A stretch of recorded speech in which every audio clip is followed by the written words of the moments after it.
Welcome back. In focus ہیں federal minister for board of investment Qaiser Ahmed Sheikh sahab. بے حد شکریہ for joining us. Qaiser Ahmed Sheikh sahab, سنا ہے کہ وزیر اعظم ایکسپورٹس کے حوالے سے زیادہ خوش نہیں ہیں. انہوں نے عدم اطمینان کا اظہار کیا ہے. خصوصاً وہ کہتے ہیں کہ مطلوبہ نتائج پھلوں پر, چاول پر جو ہے وہ حاصل نہیں ہو سکے ہیں.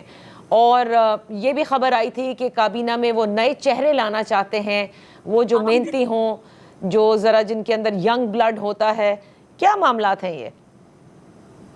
بسم اللہ الرحمن الرحیم. نادیہ, اس میں تو کوئی شک نہیں ہے کہ ایکسپورٹ جو ہے ہمارے جو 10 سال پہلے فگر تھی وہی فگر ہے.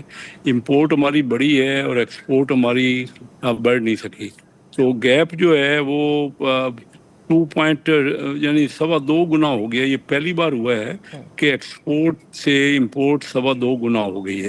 تو اس میں تو ہم سب کی کوشش ہے کہ ایکسپورٹ لیڈ گروتھ ہی ملک کو ترقی دے سکتی ہے, اور تمام ان ملکوں نے ایکسپورٹ لیڈ گروتھ کی. اب دیکھیں نا, ہمارے پڑوسی ملکوں نے, بنگلہ دیش لے لیں, انڈیا لے لیں, بہت کافی تیز رفتاری سے ایکسپورٹ اپنی بڑھائی ہے, لیکن ہمارے یہاں ایکسپورٹ لیڈ گروتھ نہیں ہوئی. نہیں تو لیکن اس کی وجہ کیا ہے کہ جب آپ کی حکومت بار بار کہتی ہے کہ we have to be on the export led growth, یہ جو دگنا آپ نے کہا کہ پہلی بار ہوا ہے کہ دگنا فرق ڈفرنس ہے بٹوین امپورٹس اینڈ ایکسپورٹس, یہ کیوں ہوا ہے؟ جی, یہ اس کی کئی وجوہات ہیں. سب سے پہلے تو آپ یہ دیکھ رہی ہیں کہ تمام دنیا میں نا ریجنل ٹریڈ ہوتی ہے. ساؤتھ ایسٹ ایشیا کے ممالک نے اپنا ٹریڈ بڑھائی نا, ان کی 70% ٹریڈ ان کے اپنے ممالک میں ہوتی ہے. ہماری ٹریڈ انڈیا سے انفارچونیٹلی انڈیا نہیں چاہ رہا. انڈیا پاکستان کو شروع سے ہی تنہا کرنا چاہتا ہے, اور وہ کسی بھی جگہ ہم سے کوآپریٹ نہیں کر رہا.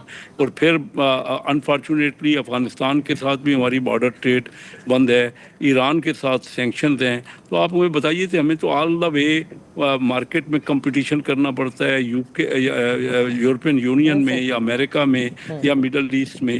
تو یہ اتنا آسان نہیں ہے, کیونکہ فریٹ کاسٹ بہت زیادہ ہو گئی ہے.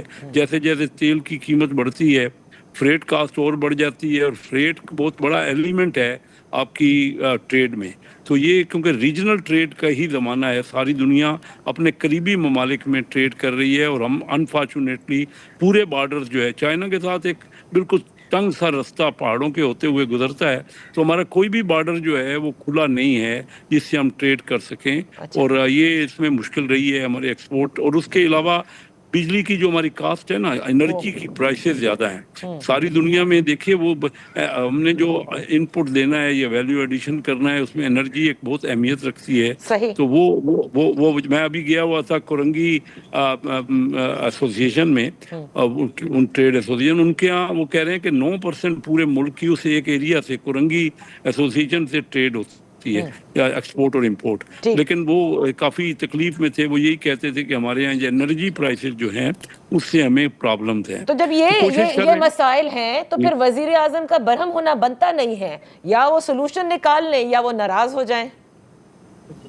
وزیر اعظم پوری کوشش کر رہے ہیں جی. وہ اپنی بڑی انہوں نے انتہائی انت تک محنت کی ہے. ابھی دیکھیے 2 ہماری جو ہے وہ انویسٹمنٹ کانفرنسز ہوئی ہیں. ایک تو ہماری کانفرنس ہوئی افغانستان ابھی بیجنگ میں, اور دوسری چائنا کے ہانگ چاؤ میں. اس میں ہماری بہت بڑی کمپنیاں گئی ہیں جو کہ چائنا سے ہماری امپورٹ ہو رہی ہے $17 بلین, اور ایکسپورٹ ہے صرف $3 بلین. چائنا سے ہم نے فری ٹریڈ ایگریمنٹ کیا ہوا ہے, اور ان کو چائنا کو بھی اس بات کا احساس ہے. میں جو چائنیز سے کافی تعداد میں ان کے ڈیلیگیشن یہاں ملتے ہیں, لیکن ان کو ذرا یہ جو سیکورٹی کا مسئلہ ہے ان کے لیے خاص اہمیت کا حامل ہے. اور وہ ابھی تک اس پہ وہ کراچی کیونکہ ہب ہے ہمارا, اور مین ہماری انڈسٹری ادھر ہے, اور ایکسپورٹ بھی ادھر سے ہی کراچی سے ہی زیادہ ہونی ہے. تو وہ یہاں پہ کیونکہ جوائنٹ وینچر ہمارا خیال سے کافی 2 بڑی امپارٹنٹ کانفرنسز ہوئی ہیں, اور کامیاب کانفرنسز ہوئی ہیں B2B. اس میں کئی MOU اور جوائنٹ وینچر سائن ہوئے ہیں. تو کچھ رزلٹ آ رہا ہے. لیکن ابھی میری ریسنٹلی بھی چائنیز سے جو میٹنگ ہوئی ہے اس میں وہ ابھی تک کراچی میں ان کی اپریہنشن ہے. ہمیں اپنے لا اینڈ آرڈر سچویشن کو اور بہتر کرنے کی ہم کوشش کر رہے ہیں, اور یہی ہے کہ ہم ویلیو ایڈڈ پروڈکٹ کو اس سال ہم نے ٹارگیٹ رکھا ہے کہ ایکسپورٹ ہم بہتر کریں گے. دیکھیے ایک تو سیکیورٹی صورتحال ہے جو اس وقت بلوچستان کے اندر بھی ہے، اور آپ سے قبل ہماری بات ہو رہی تھی افتخار فردوس سے، وہ کہتے ہیں کہ جہاں جہاں معاشی ترقی یا معاشی فائدہ ملنا تھا وہاں وہاں دہشت گرد اس کو نشانہ بنا رہے ہیں. تو ایک وہ تو چیلنج چلیں دہشت گردی کا ہے جسے آپ لوگ نمٹ بھی رہے ہیں اور فل فورس کے ساتھ کر رہے ہیں. ایک آپ نے وہ سارے مسائل بتائے جو سب سے زیادہ امپورٹنٹ کسی بھی ایکسپورٹر کے لیے وہ ٹیرف ہے کہ کیوں آپ کی جو کاسٹ آف پروڈکشن بڑھ جائے گی تو لوگ آپ سے کیوں لیں گے. وہ ان جگہوں پر ریجن کے جائیں گے جہاں پر بجلی کا ٹیرف کم ہوگا. تو اس کا سلوشن تو نکالنا ہوگا آپ لوگوں کو. تیسری چیز جو آپ پہ تنقید ہے وہ یہ ہے کہ اس وقت آپ لوگوں پہ اب پریشر آ گیا ہے کہ ایم او یوز بہت ہو گئے، لیکن ان ریالٹی کیا ہے، چاہے وہ خلیجی ممالک سے مختلف خلیجی ممالک سے ایم او یو سائن ہوئے ہوں ایف ڈی آئی کے لیے، چائنا سے ہوئے ہوں یا دیگر اور ممالک سے ہوئے ہوں، آن گراؤنڈ کچھ نظر نہیں آتا. اس کے علاوہ یہ دیکھیے میں ابھی گیا ہوا تھا کامن ویلتھ کانفرنس میں، انویسٹمنٹ کانفرنس میں، پہلی بار پاکستان کی شرکت کی اور میں خود وہاں گیا تھا. تو وہاں میں جا کے پھر یو کے میں تمام اپنے اوورسیز پاکستانی سے ملا، کیونکہ دنیا میں کہیں بھی جو پہلے انڈسٹری لگی ہے نا، ویلیو ایڈڈ جو پروڈکٹ بنے ہیں تو وہ اپنے ان کے اوورسیز نہیں کیا ہے. چائنا میں چاہے دیکھ لیں، ویتنام میں دیکھ لیں، تمام ممالک میں، انڈیا اور بنگلہ دیش میں بھی ان اپنے لوگوں نے سب سے پہلے ہمیں اپنی انڈسٹری کے باہر والا آتا ہے، بالکل آتا ہے، لیکن اس سے بھی پہلے وہ دیکھتے ہیں کہ پاکستان میں اپنی انڈسٹری کیا ہو رہی ہے. یعنی میں یہ بھی آپ کو انویسٹمنٹ جی ہاں، میں یہ بھی آپ کو بتاؤں کہ ہمارے یہاں انفارچونیٹلی چھوٹی جو بڑی انڈسٹری ہے نا، اس پہ انکم ٹیکس بھی کم ہے اور اس پہ سیل ٹیکس بھی کم ہے.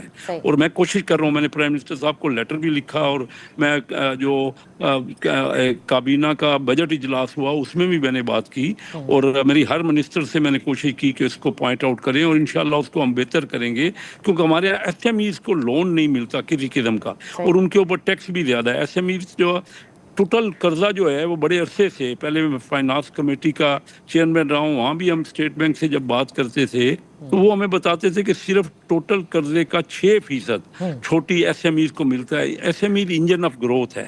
جب تک ہمارے بینک قرضہ نہیں دیں گے، بینکوں کو فائدہ ہے حکومت کو قرضہ دینے میں یا بڑے بڑے لوگوں کمپنیوں کو جہاں ان کا رسک فیکٹر بہت کم ہے، تو وہ بینکوں کو، اور بینک جو ہیں وہ اسٹیٹ بینک ہمارے یہاں خود مختار ہے، حکومت کا اس میں اتنا زیادہ رول نہیں ہے جو یہ قرضے کی پالیسی ہے. تو یہ بھی بہتر کرنا پڑے گا کہ ہمیں اپنے چھوٹے کچھ رسک بھی بینکوں کو لینا پڑے گا. بینک ٹوٹل کلیٹرل کی جو ہے وہ قرضہ دیتے ہیں، چاہے وہ ایگریکلچر سیکٹر ہو چھوٹا یا ہمارا چھوٹا انڈسٹری اور ٹریڈ ہو. تو یہ ان کو قرضہ بھی کم ملتا ہے، اور ان پہ یہ میں آپ کو بتا رہا ہوں کہ میں نے آبجیکشن کیا ہے جس پہ غور بھی ہو رہا ہے کہ چھوٹی انڈسٹری پہ ہماری جو انکم ٹیکس بھی زیادہ ہے اور سیل ٹیکس بھی زیادہ ہے اس کے را مٹیریل کو اگر منگایا جائے، اور اگر بڑی انڈسٹری والا منگا تو بڑی انڈسٹری میں پھر بھی گروتھ ہوئی ہے پچھلے سال 6.5%. تو ایکسپورٹ جو ہے وہ کافی اس میں انجن آف گروتھ کو بھی ہمیں فیسیلیٹیٹ کرنا پڑے گا تاکہ وہ بھی ایکسپورٹ کو آگے بڑھائے. اچھا، اور ایک شکایت جو ہمیشہ ہم نے سنی ہے وہ آج بھی ایگزسٹ کرتی ہے کہ باہر والا جب پاکستان آ کے انویسٹ کرنا چاہتا ہے وہ کہتے تو آپ لوگ بہت ہیں کہ we've made that conducive environment کہ ایز آف ڈوئنگ بزنس ہے، لیکن یہاں پر اتنا زیادہ مسائل، اتنے رخنے ڈالے جاتے ہیں کہ جس کی وجہ سے وہ انویسٹ کرنے والا بھاگ جاتا ہے. وہ ہرڈلز جو ہیں وہ آج بھی ہیں بیوروکریٹک. نادیہ آپ نے بالکل ٹھیک کہا. میرے ذمہ یہی ہے، ابھی میں سب سے زیادہ کوشش یہی کر رہا ہوں کہ ہماری جو ریگولیشنز ہیں، ہماری جو اجازتیں ہیں، لائسنس ہیں، پرمٹس ہیں، ان کو ہم کتنا زیادہ ایک چیز پہ 10 12 15 ریگولیٹرز ہیں ہر چیز پہ، چاہے وہ فارماسیوٹیکل سیکٹر دیکھ لیں، چاہے ہم ڈائری کا دیکھ لیں، یعنی ملک اور یہ فوڈ کا سیکٹر تو ہم وہ مختلف میٹنگز کریں. یہ کام ہونا چاہیے تھا آج سے کئی دہائیوں پہلے، جو اب ہم بڑی تیزی سے کیونکہ میں ایز اے بزنس مین ہوں، Karachi chamber of commerce industry کا پریزیڈنٹ رہا. میں سمجھ اور مسائل کو میں گراس روٹ لیول پہ ان سے ایڈریس کرتا ہوں. تو مین جو پرابلم آپ نے درست کہا کہ ہمارے یہاں ابھی بھی بیوروکریٹک پابندیاں بجائے کہ فیسیلیٹیٹ کرنے کے، اس